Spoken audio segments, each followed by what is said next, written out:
these tips are for if you're like me and you're trying to improve towards something. I'm not saying that every girl has to look like this on set, or even that anyone should be aspiring to this, but if there are people who are tired of looking androgynous or even masculine on set, then I hope this video has helped in some way. Hey guys, welcome to my channel. My name's Emily. I work in the film and TV industry and I am a super girly girl. And the reason I'm starting this channel is basically because I don't really see that many girly women who are in my industry online, and I don't see a lot of products marketed towards us. So film and TV used to be quite male dominated, but recently I'd say it's definitely evened out, like quite drastically in the last 20 years, I guess, and I'm joining in on the tail end of all these women coming through. This video is basically just what I have learned after a year in the industry and how I've figured out how to present myself a little bit more feminine than I was at the beginning of my film career.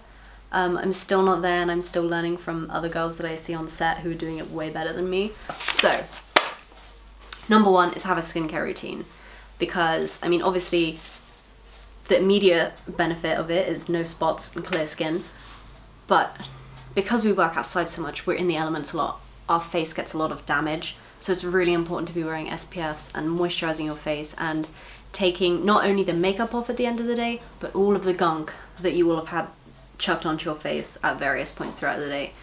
If it's Atmos, which is the fake smoke we use in the film industry, or fake frost or fake snow, or just mud that's being churned up from all the vehicles moving around, you wipe off your face at the end of the day and your face is dirty. So you need to have a skincare routine in the morning and in the evening, and you need to be wearing SPF. Oh my god, that's the main point. Now I'm just gonna get into like vain stuff that I do. Next one I stick to is I wear makeup every single day, which I'm not saying that everyone else has to, but I mean, I find it helps to be wearing makeup every day. I'm gonna do a little simple makeup routine just to show you what I wear, but it's basically just this, which is a little bit of eyeliner, mascara, a bit of concealer, blush, tan, contour, and that's basically it. Like, that's all I really need to do. And then a lot of setting powders on top, but I'll talk about that in another video. I also pay attention to how my hair looks. Now, this, I'm not sure I've got this right yet, but I wear my hair in plaits every single day. 2 French plaits down the middle, because it keeps my hair out of my face, and it means I don't have to think about my hair all day, but it still looks like neat and cute. I have tried wearing a bun during the day or a ponytail, and my hair is so thin that it looks terrible. Like, it always ends up looking like scraped back. Yeah, some girls can curl their hair on set. I tried doing that the other day because I started at 11, so I was like, oh, I'll curl my hair before I go on set. Within an hour, it was like gross looking. So I just plait my hair every day. It's not like, I don't know, it's not the most feminine thing you can do. Obviously, if I could have my way where my hair would stay like this all day every day, but it doesn't even stay like this when I'm working from home. So yeah, I do plaits for like practicality, and then, but it's also not, it's a way to style my hair that isn't just like scraping it to the back and pretending that it doesn't exist. Jewelry, I wear jewelry at work. I wear normally a cross around my neck, not this one, but I have a small gold one. And normally little gold hoop earrings and 2 bracelets. I have one on this hand and one on this hand. I'm not wearing them at the moment. Actually, no, I am. This one, it's not going to be in focus. This is a little chain that I got from Neck on the Line. And then this was a present. It's a little bangle, but it has a break in it, so if it gets caught on anything, I guess it would just open. When it comes to rings, I don't know, it's quite dangerous to be wearing rings on set, especially if you're in a department where you're picking up stuff all the time. I'm picking up a lot of heavy objects in my job, so the last thing I want is to catch my ring on something and get injured, so I don't wear rings at work at all.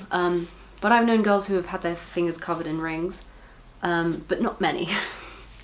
So I'd recommend all the jewelry apart from rings. Now, this next one is something that it took me quite a while to figure out.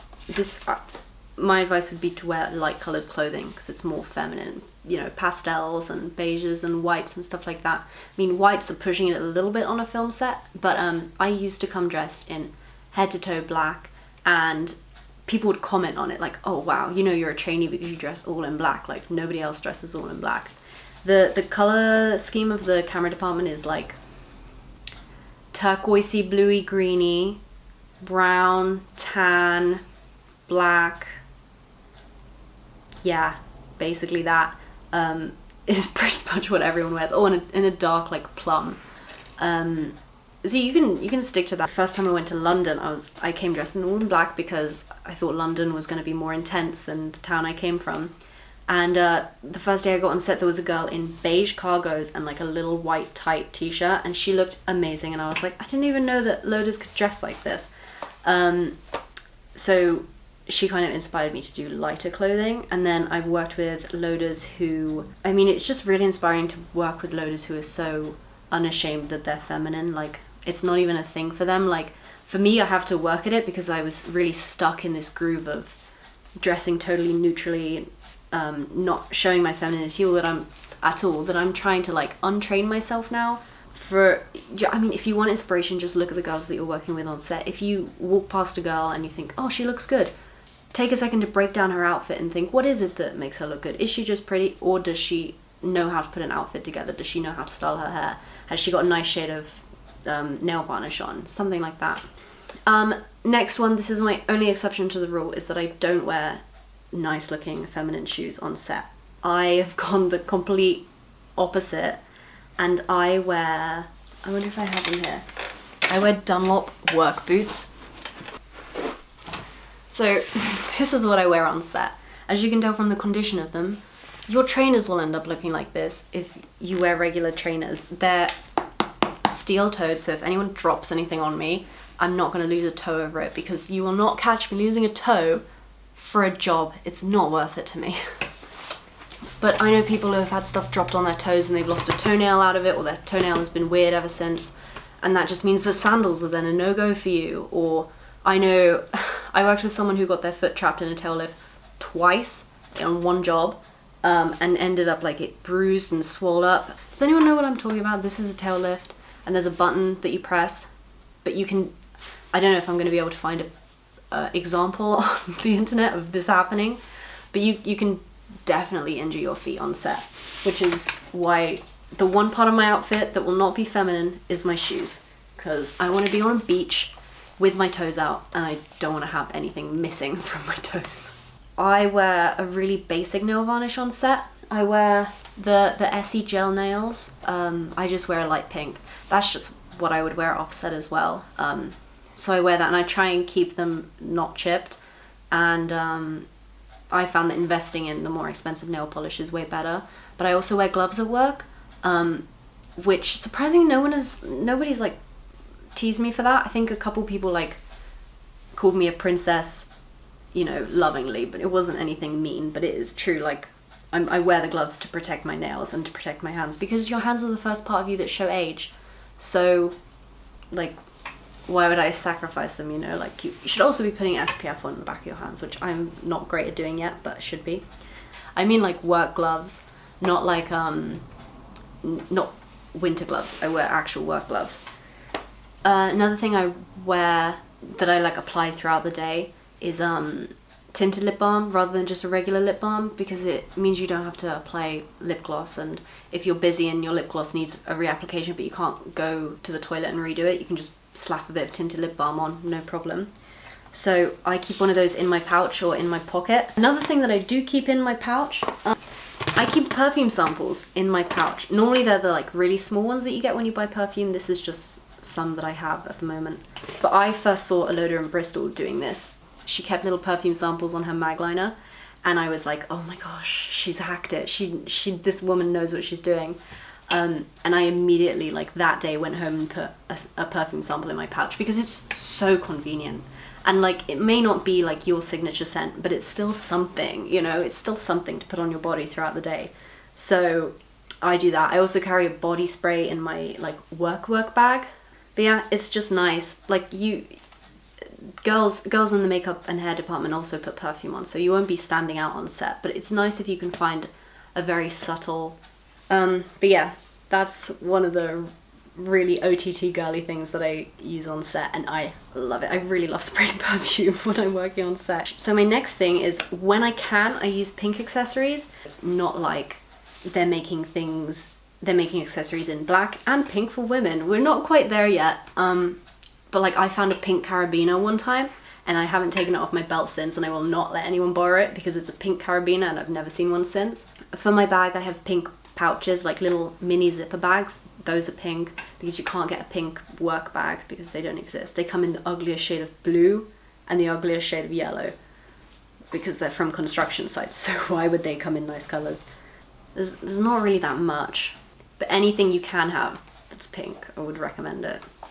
Just anything little, you know? I'm just saying pink because that's my favourite colour, but whatever your girly colour is. Final 2 points are the general most important 2 points. Be clean and organised. That's one. I think that's really important. If you can hold yourself elegantly on set, you don't realise how hard it is to stay looking presentable until you go to the toilets at 2 p.m. and you realise that you look like a total mess and you have done the whole last 2 hours. So I'm not quite there with like always looking clean and tidy on set, but I do my best. I think it not only does it make you look more feminine, it makes you look more professional if you can keep yourself looking poised and elegant the whole day. My other last point is posture. That really brings it together as well. I think if you're on set and you look lovely and blah blah blah, but then your posture is like this, like, I don't know, you're gonna wreck your back. That's one thing. Even if you don't care about how you look, it's gonna wreck your back at some point because it probably means that's how you're lifting, and that is not, it's just not good for you. I want to end, the actual most important thing about being feminine is being kind and friendly, I think. If you can be kind and friendly to everyone and never like lose your cool, I think that's going to be the ultimate way that you make a good impression on someone. If you're snapping at people and you're always frowning, like watch your facial expressions as well. If you've got a lot of tension in your eyebrows, which I have, and I'm trying to like gua sha it out of my face these days, but if you have a frown on, it's gonna ruin the whole look. It is really hard on some days. If you can pull it all together with a nice, friendly, happy, light personality, I think that's the key. Again, if you're watching this video and you've worked with me and you're like, I remember Emily was grumpy one day. I know, it's a journey, all right? It's a journey. There's no way that after a year I will have nailed it, but I'm trying to get there. These tips are for if you're like me and you're trying to improve towards something. I'm not saying that every girl has to look like this on set, or even that anyone should be aspiring to this, but if there are people who are tired of looking androgynous or even masculine on set, then I hope this video has helped in some way. So I hope this video was helpful. Leave a comment down below if you liked it, or if you want me to do another video like this or talk about my experience more. But thank you so much for watching, and see you next week.